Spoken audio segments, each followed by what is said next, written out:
వాళ్ళ capital city పేరు క్వెట్టా. ఆ క్వెట్టా కాన్వాయ్ అంటారు. క్వెట్టా దగ్గర ఒక కాన్వాయ్ పాకిస్తాన్ మిలిటరీ కాన్వాయ్ వెళ్తుంటే వీళ్ళు అటాక్ చేశారు. అంటే వీళ్ళ మెథడ్స్ ఏందంటే ఒకటి సూసైడ్ బాంబింగ్స్. ఆ మధ్య కూడా చైనా వాళ్ళని కూడా 5, 6 మందిని చంపారు వీళ్ళు. చైనా హ్మ్. ఉండడం ఇష్టం లేదు వీళ్ళకి అక్కడ. అవును. సో, ఒక ఆవిడ సూసైడ్ యేసుకొని, ఇదేసుకొని బెల్ట్ యేసుకొని ఎళ్లి పీల్చుకునింది తన్ను తాను. అలాగా కూడా చేస్తున్నారు. రెండోది సడన్ అటాక్స్ చేస్తారు. మూడోది ఐఈడీ పెడతారు. ఐఈడీ అంటే ఇంప్రొవైజ్డ్ ఎక్స్‌ప్లోజివ్ డివైస్ అంటారనమాట. అంటే మందు పాత్ర లాంటివి. ఈ మందు పాత్ర 2 రకాలు ఉంటది. భూమిలో పెట్టడం, ఆహ్, సైడ్‌లలో పెట్టడం. చెట్లకు గానీ, వాల్స్ ఏమన్నా ఉంటే రాళ్ళలో మధ్యలో పెట్టడం. మన చంద్రబాబుని 2003లో చేశారు కదా! దాన్ని క్లేమోర్ మైన్ అంటారు. హ్మ్. క్లేమోర్ మైన్ అంటే సైడ్‌లో పెడతారు. ఇంతంత పైపులో ఈ డెటనేటర్లు కూరి వాటికి వైర్ ఇచ్చేసి అది కప్పేస్తారు దానికేదన్నా. హ్మ్. కనబడదది. అక్కడ ఫైర్ చేస్తే ఇది ఇక్కడ నుంచి ఫైర్ అవుతుంది. ఆ బ్లాస్ట్ పైపులో అయితది. నుంచి బ్లాస్ట్ అవుతుంది. దీన్ని క్లేమోర్ మైన్ అంటారు. హ్మ్. సో, ఈ మెథడ్స్‌లంతా వీళ్ళు అటాక్ చేస్తున్నారిప్పుడు. వీళ్ళకి ఆయుధాలు బాగా పెద్ద పెద్ద ఆయుధాలు పెరిగినాయి. డ్రోన్స్ వచ్చాయి. వీళ్ళది ఇంకో మెథడ్ ఏందంటే ఏ అటాక్‌ని కూడా పాకిస్తాన్ ఏందంటే అబద్ధాలు చెప్తుంది. వాళ్ళు అటాక్ చేయలేదు, ఏం లేదు, వాళ్ళే చనిపోయినారు ఇవన్నీ చెప్తా ఉంది. అందుకని వీళ్ళేం చేస్తున్నారు బిఎల్ఏ వాళ్ళు డ్రోన్స్ పెట్టేశారు. అటాక్ చేసే ముందు డ్రోన్స్ రెడీగా ఉంటాయి.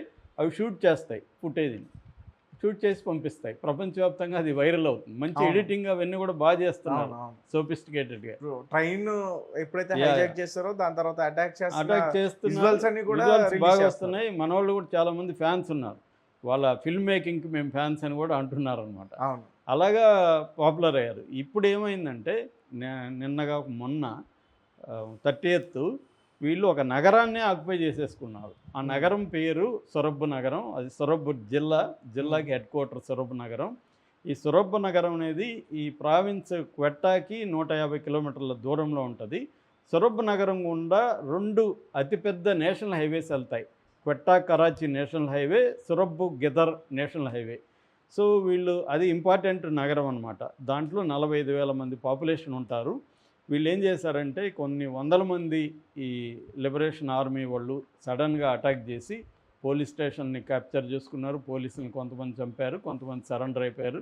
అట్లాగే పురపాలక అక్కడ అడ్మినిస్ట్రేటివ్ బిల్డింగ్ ఉంటది. అడ్మినిస్ట్రేటివ్ బిల్డింగ్‌ని ఆక్యుపై చేసుకున్నారు. అక్కడ డిప్యూటీ కమిషనర్ హిదయతుల్లా బొరారి అని అతను కొంత గట్టిగా వ్యతిరేకించాడు వీళ్ళని. ఆ వ్యతిరేకించడంలో తోపులాటలు జరిగింది. తోపులాటలో అతను సఫోకేట్ అయిపోయి అతను చనిపోయాడు. సో, దానికి కూడా వీళ్ళు మేము అతన్ని చంపాలనుకోలేదు, యాక్సిడెంట్‌ల్‌గా చనిపోయాడు అనేది కూడా డిక్లేర్ చేశారు. సో, హ్మ్. వాళ్ళేందంటే బ్యాంకుని కూడా వాళ్ళ స్వాధీనంలోకి తీసుకున్నారు. మార్కెట్టు మొత్తం అక్కడ అంటే civilian administration, military administration, police వ్యవస్థ, ఫైనాన్షియల్ సెక్టరు అన్నీ ప్లస్ రోడ్లు, నేషనల్ హైవేలు అన్నీ కూడా వాళ్ళ కంట్రోల్‌లో ఉంది. ఇప్పటివరకు పాకిస్తాన్ ఆర్మీ విడిపించలేదు దాన్ని. మరి విడిపిస్తుందా? లేకపోతే ఇట్లా సైలెంట్‌గా ఉంటుందా? అనేది చూడాలి. అది చాలా ఇప్పటివరకు అతిపెద్ద విజయంగా చెప్పొచ్చు. ఒక నగరాన్ని వాళ్ళు కైవసం చేసుకోవడం అనేది అతిపెద్ద విజయం. వాళ్ళు కోల్పోవచ్చు. ఎందుకంటే పాకిస్తాన్ ఆర్మీని ఎదుర్కొనే పరిస్థితి వీళ్ళకి లేదు. ఎవరికి బిఎల్ఏకి. కానీ పాకిస్తాన్ ఆర్మీని ఇబ్బంది పెడుతుంది. ఇంకొకటేంటంటే ఒక కొన్ని రోజుల ముందే అసీం మునీర్ క్వెట్టాకెళ్ళాడు. క్వెట్టాలో వెళ్ళి మన ఇండియాని తిట్టొచ్చాడు అక్కడికెళ్ళి.